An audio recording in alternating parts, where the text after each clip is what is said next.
Greetings and welcome to another episode of Dreams Unveiled with your host, Daun Whittaker. And Melissa Salazar. What an interesting dream from Guy. Guy. It's a guy named Guy, and Guy is from Saranac Lake. Yep. And we're going to do something a little bit different with this dream. Maybe not terribly different, but really look at why somebody would have a dream like this. Yeah, I think that's really the issue. We interpret the dreams, but we don't really look at why is the dream, because this dreamer is actually dreaming. The whole dream's about another person, which really flies in the face of the idea of a dream being all about you and what's in your head, or does it? That's what we're going to explore today.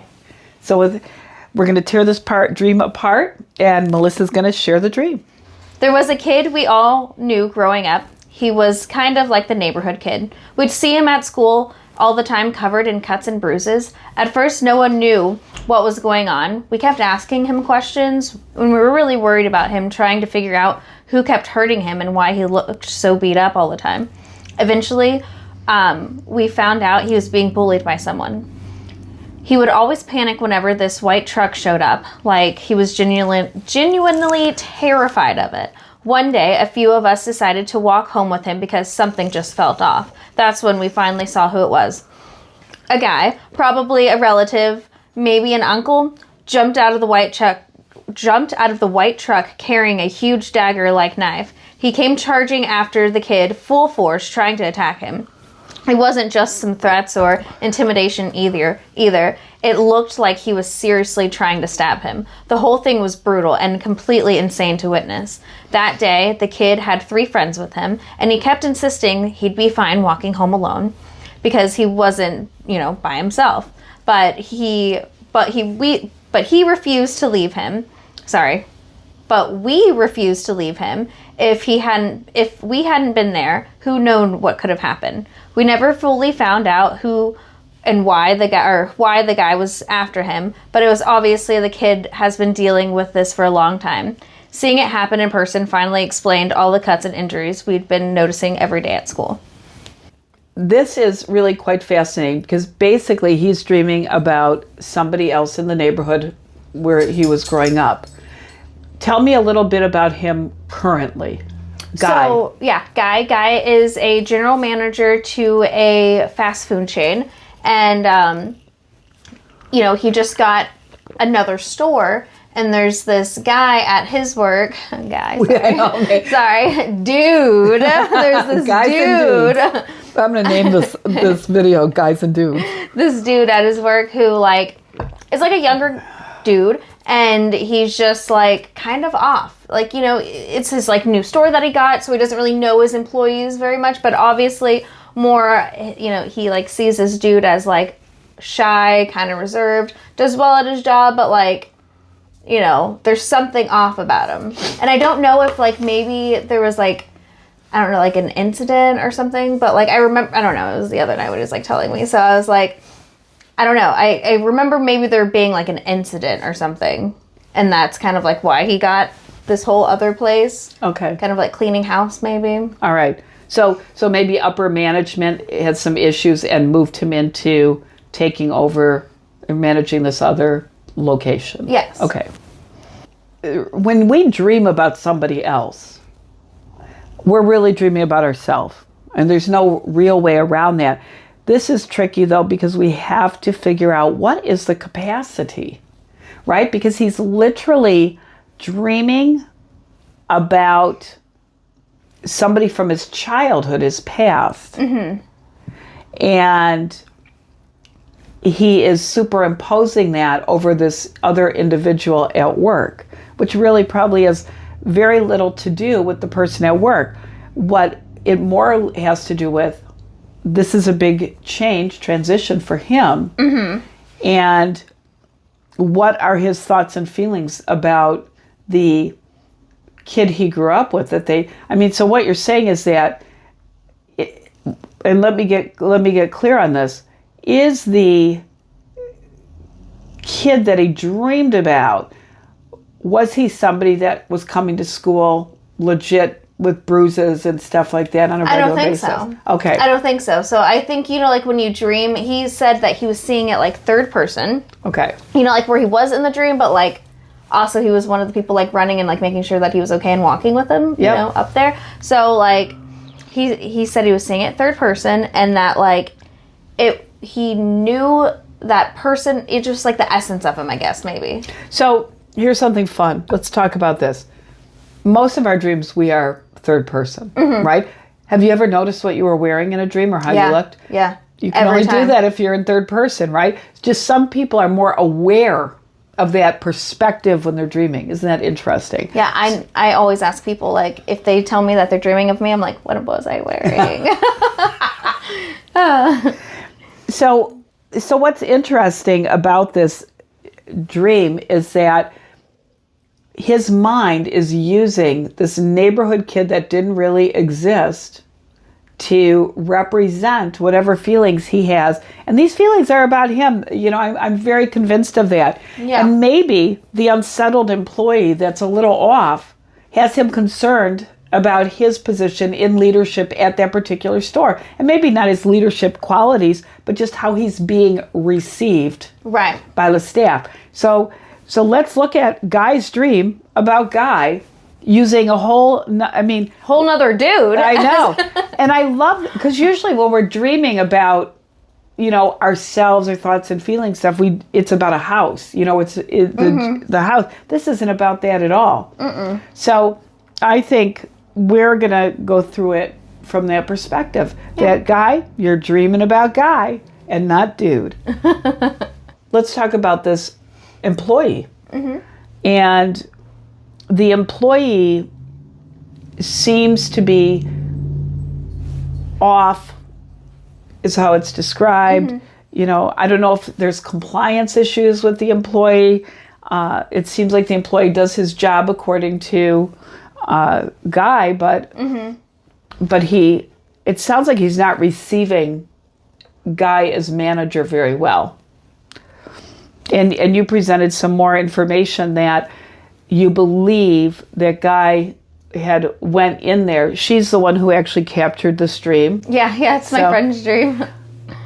That he inherited his first location that he was managing because he just rose up through the ranks, which is pretty typical. But the second one, he was asked to take over because there were significant issues and upper management had to make some big changes. Yes. So he's going in there as almost like either perceived as being the enemy if they were all very close to the management team or whoever was removed, or he's being perceived as somebody that is going to save the day. Yeah.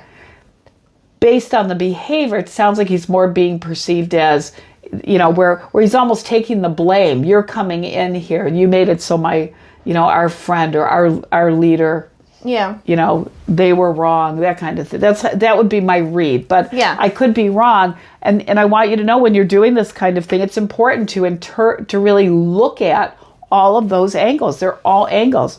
But what's most important is, Melissa had brought up earlier, maybe this employee represents the company and not him, not Guy.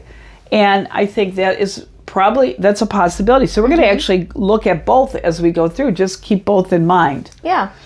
I think that's the only way we're going to get through this. So meanwhile, there is this employee in the dream. Let's start with the kid, the neighborhood kid. And remember, he is only guessing that it represents this particular employee. Correct, yeah. We're not really sure. The kid, like I said, the kid could actually represent so much more than that. Most likely the kid represents him. So let's take a look and see. And everybody can have their own opinions. I will tell you, the one that's going to count is when Guy listens to this interpretation and says, oh, absolutely. That makes sense. I feel like we definitely have to ask him, about it. Yes, we do. After he sees this. We do. Yeah, and we'll share that with you. It would be even wonderful, if you have questions, put them in the comments. Yeah, so then, when this airs. Yeah. That would be wonderful. Anyway, So let's look at this neighborhood kid.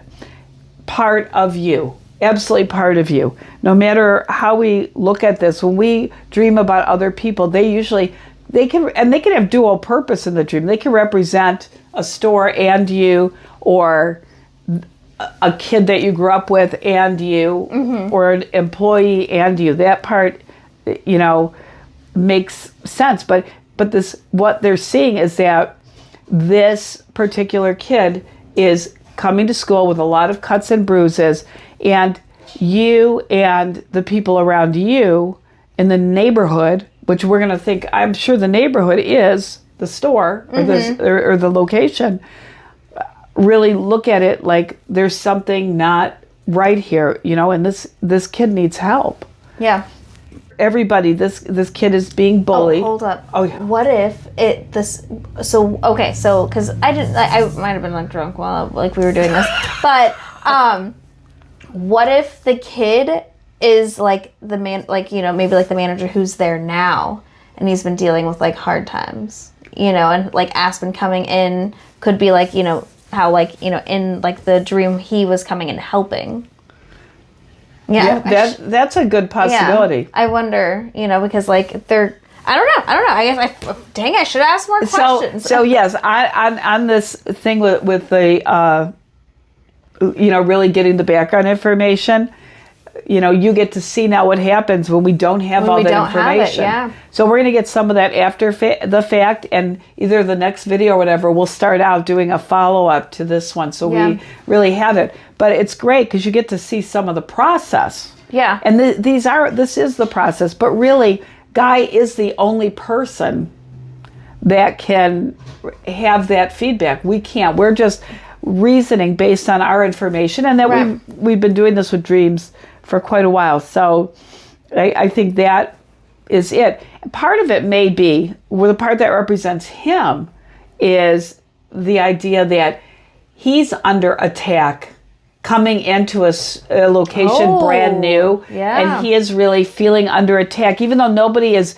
being abusive to him or anything like that. But just that when people are off and you're recognizing it, that it's unsettling, and it's a bit overwhelming. Just taking over a new. I remember when I became the executive director of a mental health organization. I ended up making a ton of changes, and it's not because I did things right and the person before me did things wrong. So I'm not the person before me, right? And so it went in a totally different direction than what I had planned. The same thing that happened with Victory when I retired. It's a normal function to come into a new situation and feel that way. Yeah. So when people are off, and they're going to be off, you're new, their whole leadership has changed. Think about anybody that has worked for somebody else. Right. It's completely different than working for a different person. That's right.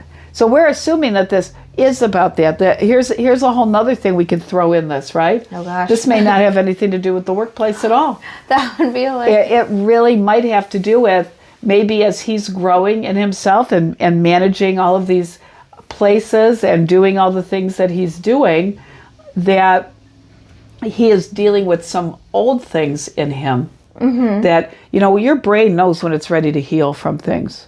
He may have some unresolved trauma or something like that is really impacting him. This is an assumption he's making about the origin of this dream.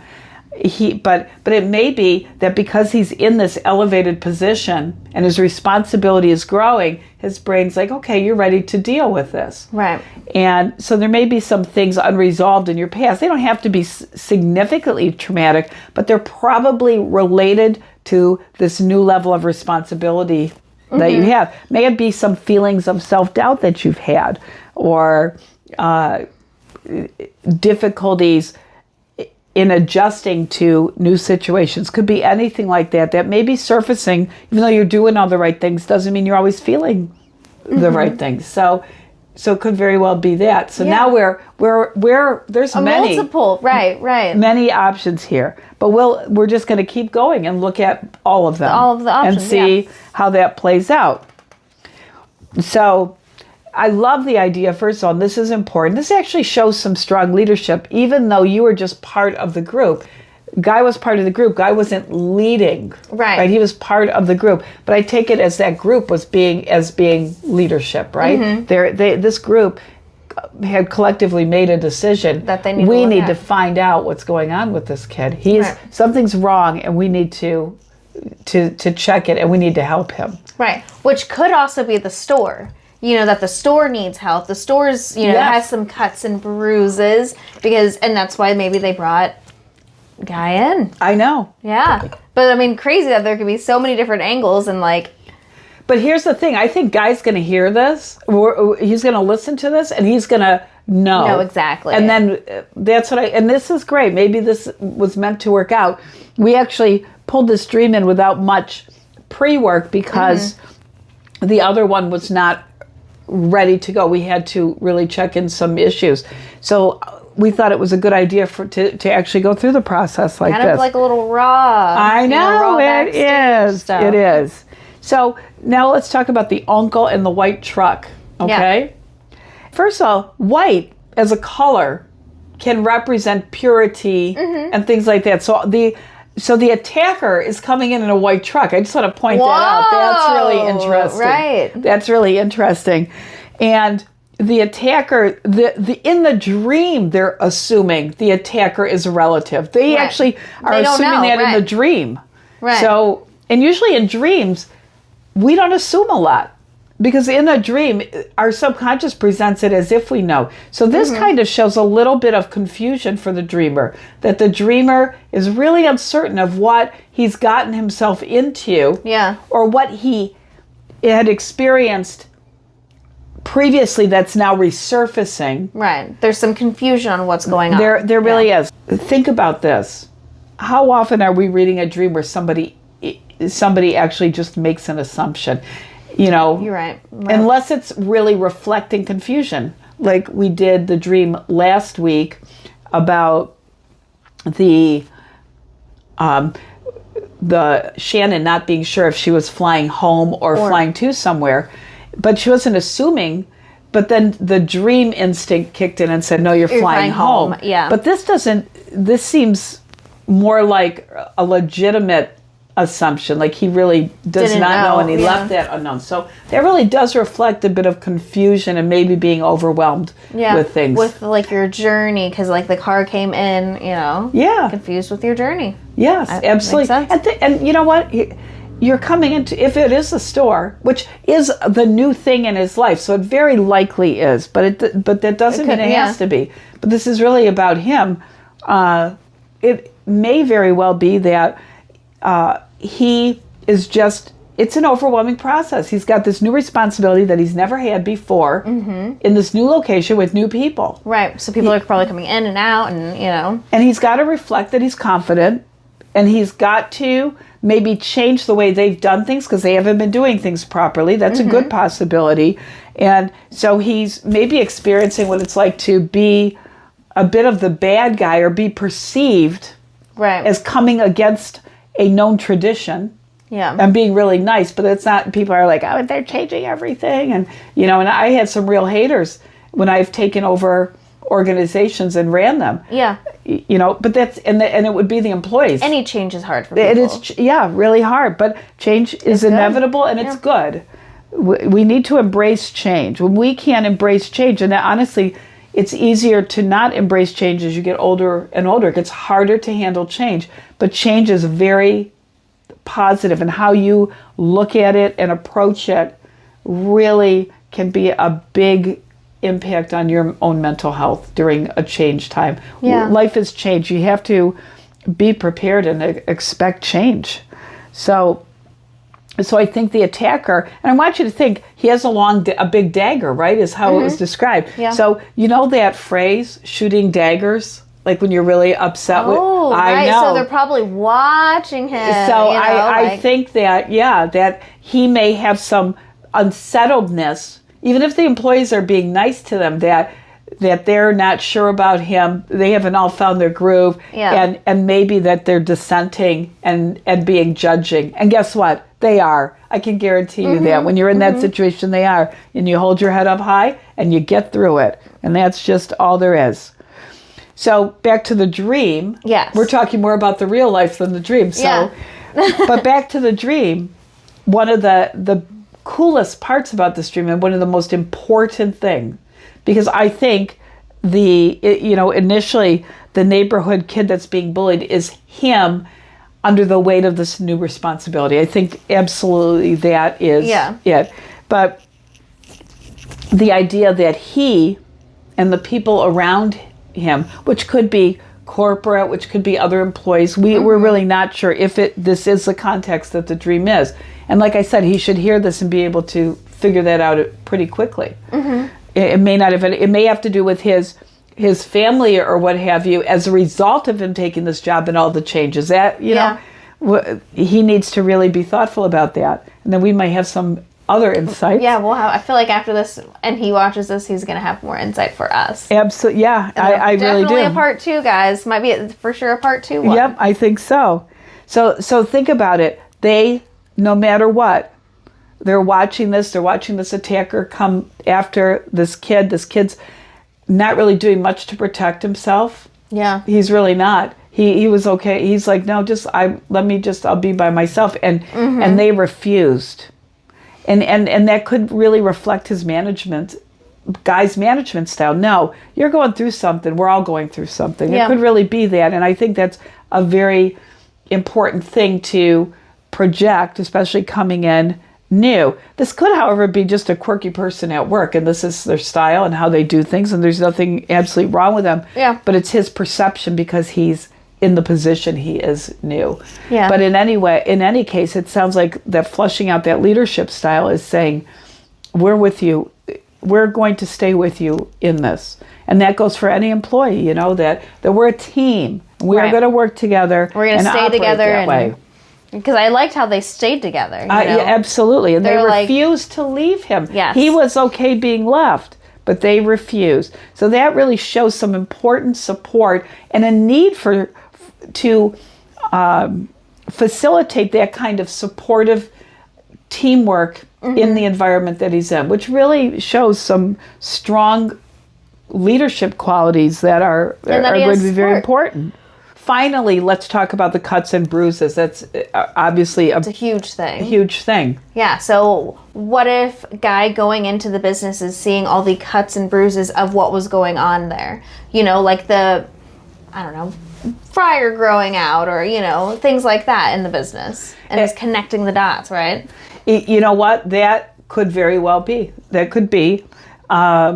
It's really interesting because it could be the actual business, or it could be, what brought the business down. Obviously, could be poor management and the dynamic that created with all the employees. Yeah. So, in other words, when you have poor management, we have a local restaurant here that I'm not going to say the name, but as soon as I said that, she knows. I know. It was poorly, a new restaurant that came in several years ago, ironic, but it was one of the newer ones, just a fast food place, and it was really poorly managed. The manager wasn't here, and the complaints about this place were awful, and finally somebody was going to step up, a new manager, and it maybe lasted, 2 months? Yeah. It just took such a hit, because when that management structure is not in place, then you're going to have a whole lot of unusual and unhealthy, toxic dynamics with the employees a lot of the time. Yeah. You're going to have that one employee that thinks they're really the manager, even though they're not, because nobody else has taken that up. And they may not have the skill set to deal with everything that they need to. There may be the one employee that's kind of lagging, not doing the work, and instead of trying to provide a level of support, they're ostracizing them and treating them terribly. There's all kinds of these little unhealthy things. They happen anyway with a good manager. Right. But imagine if there really is an absent management system. So we actually experienced that, and it really took down that whole business that should have done well here. Yeah. So that's all reasonable. But here's another what if, right? This is a whole nother one. What if being in this position and having now this new responsibility and identifying the issues that need to be addressed, inside of himself, he is seeing from his past some of the things that may be obstructing him from really going further, or that are really that he is working through without even thinking about it, working through and changing and growing from, that is contributing to him being able to do this job. Yeah. So there's so many different angles. And it's a very short dream. This is not a long dream. But it's, you know, the cool thing about a dream is you get to see how people's subconscious minds work. Yeah. So instead of just having a dream about the restaurant, which would have been easy enough. Yeah. Instead, what we're doing is, yes, subconscious mind makes up a whole other character in his life. Action-packed. I know. You know, with all like the knife and the it was like this dream actually created an entire history for him. Like that's a little not unusual, but I mean this is pretty, you know, hey, here's a dream, the director of the movie. Okay, how about what if? Right. Completely different scenario. We're gonna so you lived in this neighborhood and there was this kid. Right. You knew him, but really you never met him in your life. Yes, and you guys knew him really well, you and your group of friends that you also didn't really know so well. But just remember, in a dream, every person that is in that dream, you have seen sometime in your life, at least walk by them, at least have seen them. Yeah, that's so cool. I know, it is pretty cool. Goes our memory. Okay, little factoid, and then we'll end for the day. Every cell in your body has the capacity for memory. Your brain has the capacity for recall. So you recall about 10% of all of your memories. But your memories are in you. They are in you, in your heart muscles, all in things. In fact, there is research, and I'm not entirely sure how it works, but I believe the heart, in between the heartbeats, that memories are being recorded. Oh, that's so cute. I'll get more information on that, but I remember knowing that from a reliable source. But our memory is throughout. So imagine for dreams, the subconscious has such a much bigger canvas than the conscious mind, which can only remember the memories that it can recall. Yeah, it can only use the memories that it can recall. So I think that's pretty fascinating. All right, Guy, we look forward to talking to you. In the meantime, I'm expecting to get a good report from Melissa and you to have a whole lot of epiphanies and aha moments, right? Yeah. Well, I think that concludes our session for today. Like, subscribe, and share, guys. And submit your dreams to dreams@dawnw.com. Dawn with a U. We would love to hear from you. Send me anything. We will disguise you. Nobody needs to know it's you unless you want us to share it with you. Yeah, we're fine with that. But that is your choice. What we really want to do is tear apart your dreams. Sweet dreams. Bye.